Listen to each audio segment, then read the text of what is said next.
Hey everybody, Paperclip here again, playing more Sorcery, parts 1 and 2, Steve Jackson's Sorcery. That's different. We had just bought a broadsword, a flute, and a bag of teeth. Ooh, I don't want to rewind. So now, what are those spells we can cast? We can cast Gob. Requires any number of teeth of goblins. The spell may be cast onto these teeth to creature 1, 2, or an army of goblins who may be commanded to fight an enemy or perform any other duties. Interesting. We can do Jig. And we can do Yob. Casting the spell requires a tooth the giant when cast will summon a giant whom the caster may control. The giant will then disappear when his duty is done. Wow, that sounds pretty awesome actually. Past Katatani. Striding past the outlying huts, you send the villagers rushing indoors to hide. Then, at the edge of town, you pass a large boulder, and at once two rough-cut villagers spring out with swords drawn. Bandits. 2 against 1, the first declares. You're lost, calls the other, so hand over your things and come on.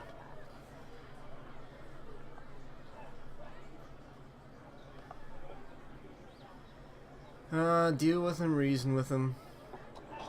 We'll try reasoning. I don't want any trouble, you declare. The first bandit edges forward, a sword tickling at your chest. Running you through? No trouble at all. The pack. Defend myself. You draw yourself to your full height. You have mistaken me for someone else, you declare. I would like to give you a moment to reconsider, because I will kill you if I have to. The bandits growl and advance on you, one on either hand. Cast the spell.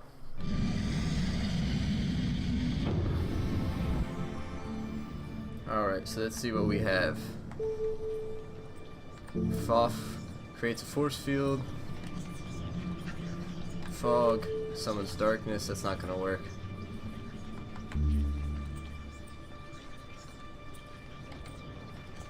Huh. Law. Control non-intelligent creatures.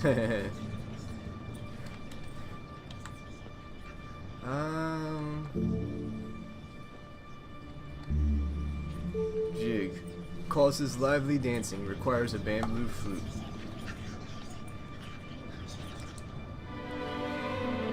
Jig. You pull the bamboo flute from your bag, raise the spell, and begin to play a merry tune. The angry faces of the bandits turn to expressions of astonishment as they find their limbs jerking in time to the music, quite out of control. Their swords fly from their hands and they are soon dancing merrily around you. Lead them back to the village. Lead them to the nearest pit in the ground. Lead them back to the village. Piping loudly, you direct them back to the village, and as they dance away, you continue your journey. About half an hour later, you reach the start of the climb into the hills proper and continue upwards. Awesome. So I made them dance back into town. That sounds awesome. That's a great way to deal with bandits. You shall dance back into town, there yonder bandits. Leaving Katapani behind marks the true start of the wilderness. Beyond that tiny outpost, there are scattered homesteads and Kare, a thriving city port, but all are touched by cruelty, isolation, and fear. The backlands and the long shadow cast by Mampang Fortress darken everything.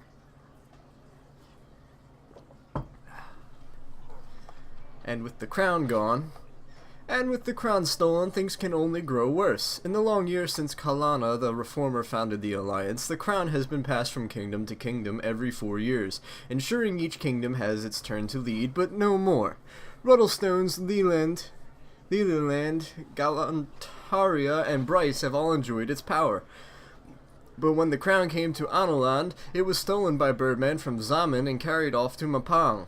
With the crown, the Archmage will be unstoppably powerful. There is no chance of sending an army against him. A military force would not survive the journey. So here you are, a lone hero, walking the long path to Mapang alone. 5 minutes later, you reach a fork in the road. The sergeant, for all his eyesight, hadn't mentioned this. We'll approach the fork in the road. The road splits around the base of a gigantic tree, but does not rejoin on the other side. The left path winds down into a valley, and the right rises up a slope towards the first thick forest of the hills. Look right. It's hard to see much further uphill. The forest is sudden and thick, and the path narrow. It may be hard going that direction, but the hills will involve a lot of climbing eventually, and you may get a decent view of the next leg from the top of the ridge. Look left. You pause to consider the lower route. There is a river there, and the path follows the left bank. It is a safer route, secluded and protected, but the curve of the landscape would mean you were almost backtracking. You are about to make your choice when you hear a faint cry from somewhere else at hand.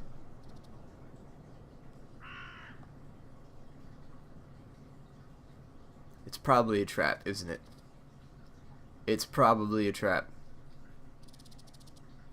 Screw it. Look around. You look around, then finally up in the branches of the tree, a pair of wizened, calloused feet are dangling down over your head. Are you about to drop on you, perhaps? Throw something into the tree. Casting about for a decent-sized rock, you settle on one and then turn and lob it into the tree. Only after it leaves your palm do you see whose the feet are. They belong to a weary old man who looks as thin and bedraggled as a winter shrub. The stone strikes him and he cries out as he almost topples off the branch. "Oi!" he cries. "You almost had me eye out." Aim better this time. Leave him, he's worth. Apologize. "I'm sorry," you reply. "I thought you were an attacker." "Me?" he laughs at you. "I'd crack me thumb if I tried to squash a woodlouse. Now will ye help me down? The slow way too, if you don't mind." What are you hiding from? How the old man got up in the tree is a puzzle. He must have been escaping someone fearsome to climb so high. "What are you hiding from?" you cry. "Damned Elvins," he replies. "I were travelling from the humps to outpost settlement in Arnoland, but I were waylaid by Elvins, robbed me blind, all but took my eyes, and left me up the tree. I keep getting older, you see, but all we do, but some worse than others. Climbed up, but now I'm too old to get down." Help him out of the tree. Swinging yourself onto the lowest branches of the tree, you reach up and grab the old man by the waist. He is light as a leaf, and within a moment you have lifted him to the ground. "Thanks for that," he remarks, brushing himself down and almost knocking himself over in the process. "I was just starting to get a bit, perturbed, but I'm on the safe now." He seems remarkably confident, considering that the slightest stumble might break him into bits. What will you do now? What will you do now, you ask? "Keep going for Arnoland," he says. "That's where I set off from a while back now. You wouldn't believe the story if I had told you. Suffice to say, though, if I know my eyes from my eyes, you're heading out to Mapang, and you better be smarter than I was and ere." He presses a page in your hand. It is a page torn from a spellbook. "This might be of some use to you. I found this. Just found it, mind. Don't go asking how. But it's no good to me anymore." Look at the page. You look at the page. You look the page over suspiciously. It seems to be half a spell. C-A. That might have been used for pest repulsion, and it is unworkable in its current state. Keep it. You take the page and thank him. The man falls quiet and squats down on the ground. With his jabbering done, you hear a buzzing sound from up high in a tree. A beehive. "I'm not climbing up into a beehive. Leave and move on. That's stupid." You must move on. The light is fading already as the old man dashes off downhill towards Katapani at a terrific pace. You consider your options. Really though, why the hell would you investigate a beehive? Yeah, it's just bees. Yeah, sure. They only sting the shit out of you all the time when you bother them. So yeah, let's just go ahead and let's just go and disturb them. Sounds like a great plan. So, if we go this way, it's faster. There's a village over here, and there's a village there. There's a mine here.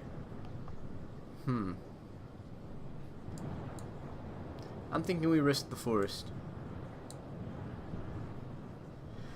In the high route seems to be the most secure. In a valley, you can be easily observed from above and led astray, but out in the hills, you can go whichever way you choose. Of course, when night falls, it may be cold and exposed up on the slopes, but no matter. This journey was never destined to be easy.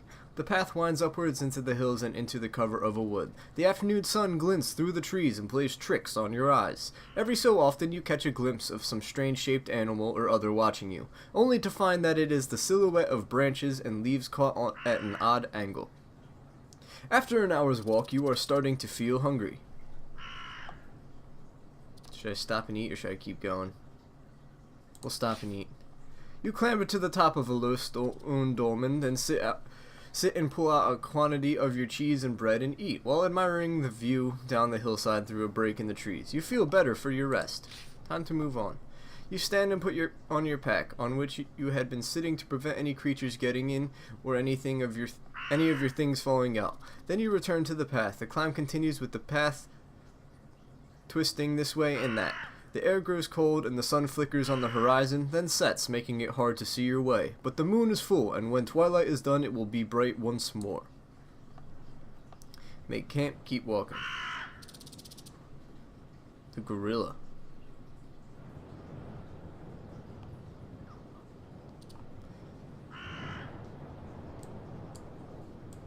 We haven't made it very far for it to be getting dark already. I'm quite surprised. I'm going to keep walking for right now. You are young and strong, and there will be plenty of nights later in your journey where you can catch up on sleep in a real bed. Reasoning that to sleep on hard earth would be almost as tiring as to walk, you walk. You will suffer for it physically, of course.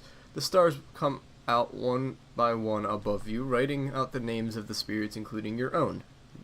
The gorilla. That's a typo.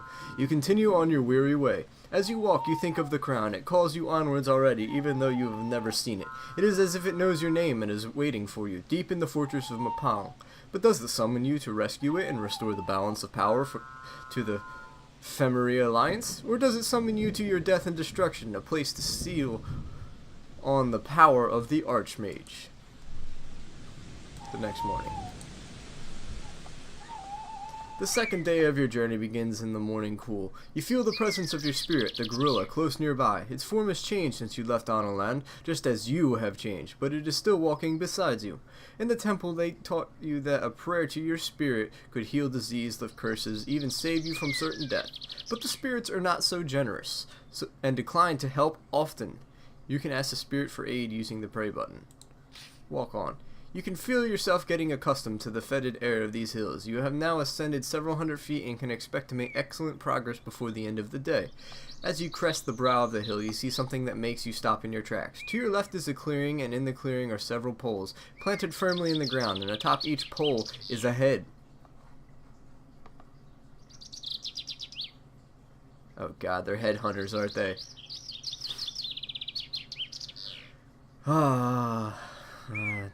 Looking at the heads seems stupid. But this wouldn't be interesting if I didn't look at the heads. So look at the heads. The heads are all kinds and ages. Some are recently fixed while others have decayed, and some are nothing but skulls and hairs. There are human heads, goblin heads, and one or two heads of creatures you do not recognize. All have sewn up eyes and mouths. A large X painted on a rock nearby is obviously intended as a warning not to venture any further. But ahead the road forks left and right, and you cannot be sure which path you are warned not to take. The right path continues to climb, and the left path winds down the side of a hill. Well, the left path takes you towards this village of sorts. I still have enough rations to get me going until I get up to Kristatani. Maybe I'll go past the mines.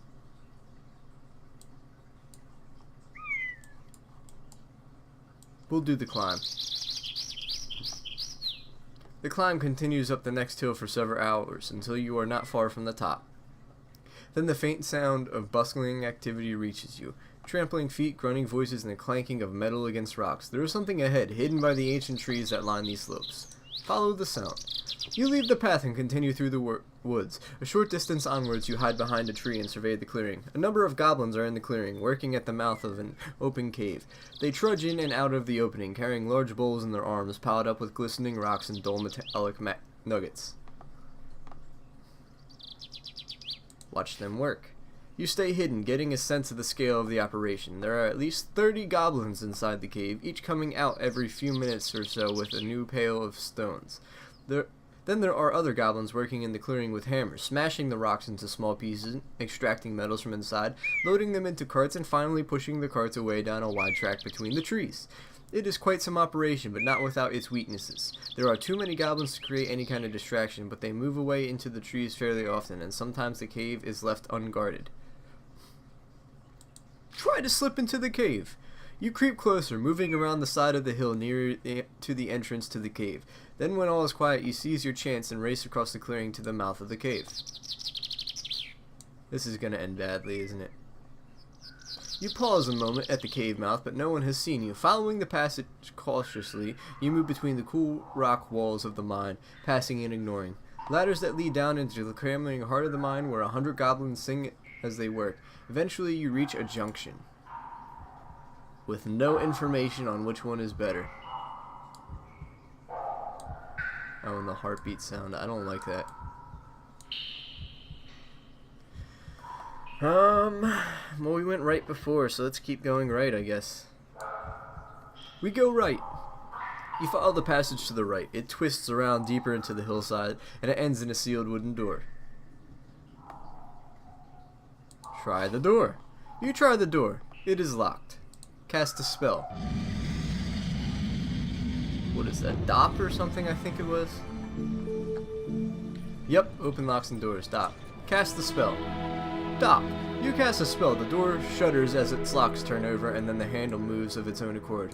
On your guard, you watch as it swings open. The room behind is large and appears to be a storeroom of some kind. In one corner is a pile of black rocks, and more rocks are held in a bucket nearby. These flicker with a dull, glistening light. The most intriguing of all is what stands in the center of the space. A mechanical apparatus, perhaps a press or a stone cutter, being operated by a large and powerful ogre. He does not for the moment seem to have noticed you. Watch him work. Certain he has not noticed your sudden arrival in the room, you stay in the shadow and watch as the ogre goes about his task. He is dropping stones from the black pile into one end of the machine and turning a heavy handle, crunching the rocks. Something is coming out the other side. To see what, you'd have to approach him, as he is between you and the outlet of the machine. What the hell? Approach the ogre. Boldly, you step out of the doorway and into the pool of candlelight that fills the room. The ogre stops working immediately and turns to face you, growling incomprehensibly like the slug he is. You will not be able to reason with him. Well, let's take a look at our spells real quick, because I don't know all these yet. Cast a barrier, invisible wall,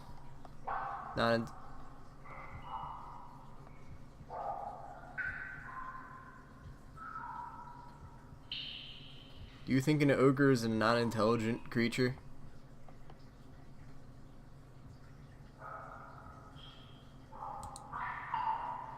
What else can we do?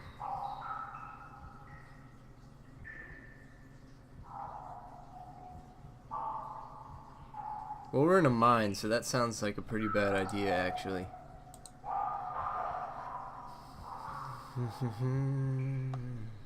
We could do 6. Gob. Yob. Yob might be a good one here, but I don't know if I want to waste my giant spell this early.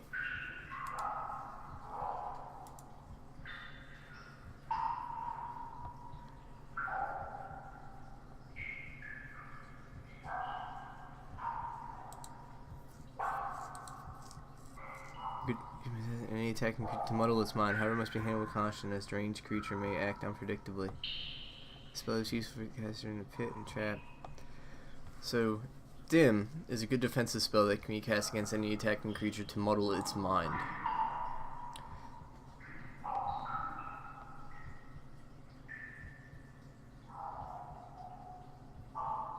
We could do Fog, because we are in a confined space.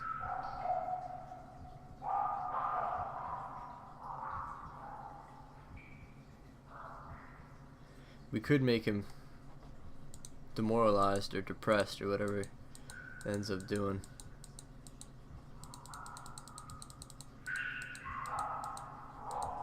So I'm leaning towards Fog. Thinking Fog is going to be a good one. Oh, no, I wanted to go back to this. Cast a spell. We shall cast F. Oh, we can't cast Fog. No. We can make him stupid. I think he's already probably stupid though. Create a shield. Create an invisible wall. Turn to stone.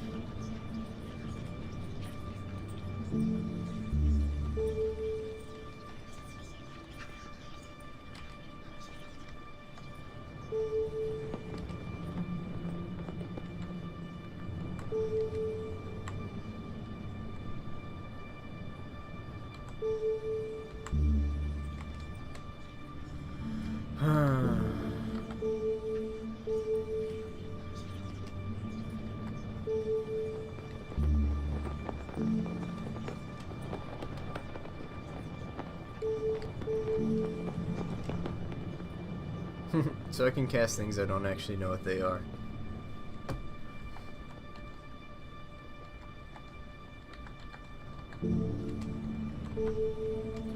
See what letters I have to work with.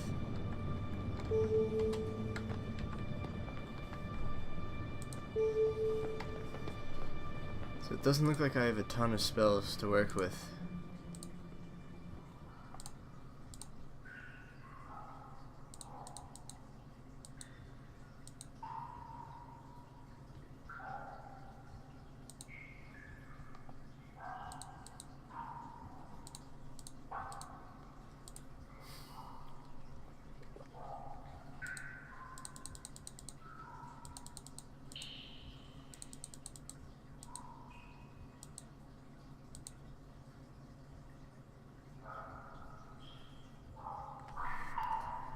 I mean, Dawes would be nice.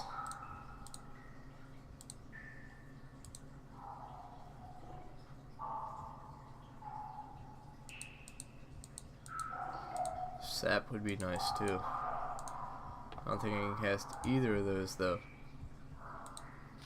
No! I said cast a spell! You stupid game! I said cast a spell! Ah, you stupid ass game. Everyone saw I was hovering over cast a spell and it still clicked.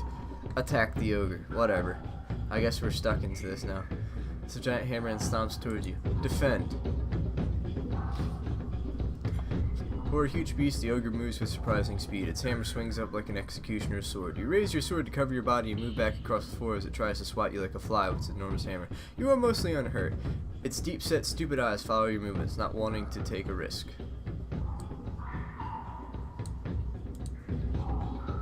Do a side swipe.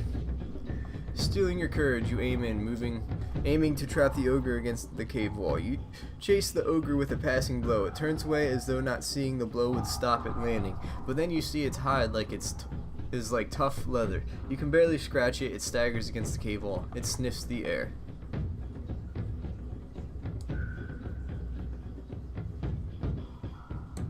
Let's try a big attack. Yeah. You strike again, moving swiftly, you aim for his heart. The ogre steps awkwardly aside. The ogre stumbles, suddenly crashing into the machine, which almost buckles under the weight. Cautious but angry, it stomps the earth with enormous foot growling. Defend.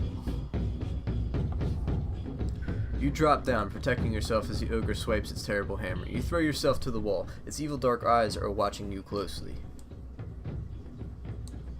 Do a side swipe. Taking a chance, you move forwards. You wound the ogre with a worrying cut, hoping to make it waste its energy defending. The ogre ducks. The ogre howls in a rage and fear. It is a dumb creature and it cannot understand what is happening to it. It grumbles and groans. We're just going to go all in this time. You lunge forward again, readying a forceful blow. You hurtle forwards, then you swing again, and the sword cleaves into the ogre's side. He gurges unhappily as he slumps to the floor. You breathe a sigh of relief. You are still alive. 2 stamina lost. Skilled swordplay. Continue. While the dying ogre heaves his last breath, you investigate the room. Search the table. You look through the heaps of rocks on the table to see if anything catches your eye, but they all seem fairly ordinary. Search the corners of the room. Moving to the corners of the room, you do a careful sweep. After a few minutes, you come across something soot-covered but solid. Wiping it with your tunic, you find it is a large gem, an emerald, about the size of your fist. It should be good for trade, around the value of 10 gold pieces. You place it carefully into your bag. Why don't we try out the machine? Going over to the enormous machine, you try cranking the handle to see what happens, but you simply do not have the strength to make it move. Following the tubes and chutes of the machine, you discover a second large gem, which you take. Nice. You've searched the room thoroughly now. It is time to be going before someone comes to find the ogre. You head back to the fork in the passage. The sunlight outside is very tempting. Leave the mine or the left fork?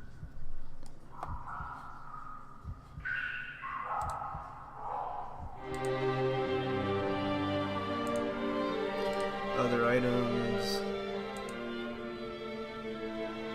Don't I have ogres? I mean a giant's tooth? I could have sworn I had a giant's tooth. Do we want to investigate the rest of the mine? Do we leave? Let's investigate the rest of the mine. Why not? The passage continues until you reach a large stone-cut door blocking your way forwards. For a mine, this place seems well built up. Perhaps it will serve as a camp if war comes. Try the door handle. You try the door. It opens. From beyond is the room beyond is dirty with soot from the mine, so it could almost be a pit filled with night itself. The crystals in the rock for stars. With crystals in the rock for stars. In the far wall, you can just make out another door leading deeper into the mine. But the middle of the room is a table at which a large filthy goblin is sitting. He raises his head as you enter and smells the air. Perhaps he is almost blind from so long underground. You smell strange, intruder, he challenges. You not permitted here. I'm a friend. Are you now? I'm not. The goblin rises to his feet. In his hands he holds a large stone club. Cast a spell.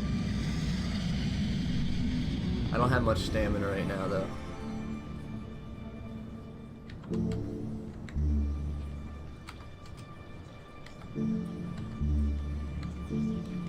Reads minds. Raz, sharpened blade, requires beeswax.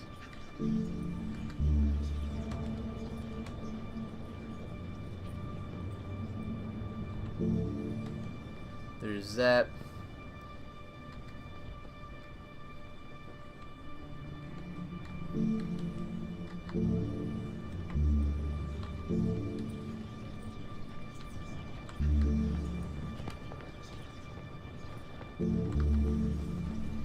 Great lightning. See, that's so expensive though. Do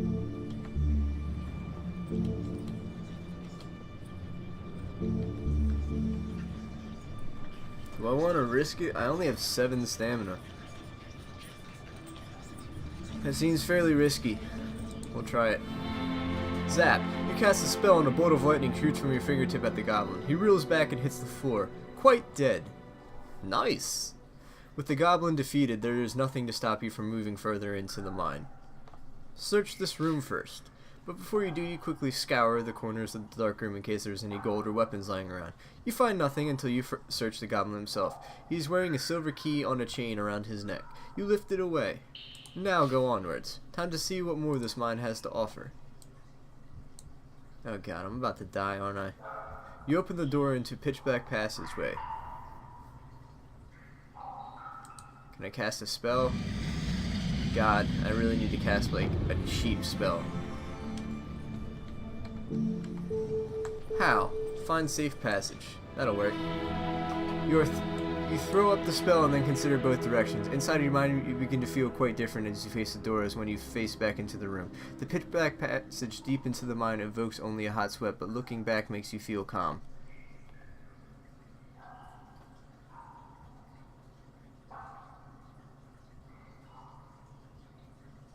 Heed the warning and go back. Enough of this mine. Your mission lies over ground, not under it. You head back down the passageway to the fork. There is nowhere else to explore.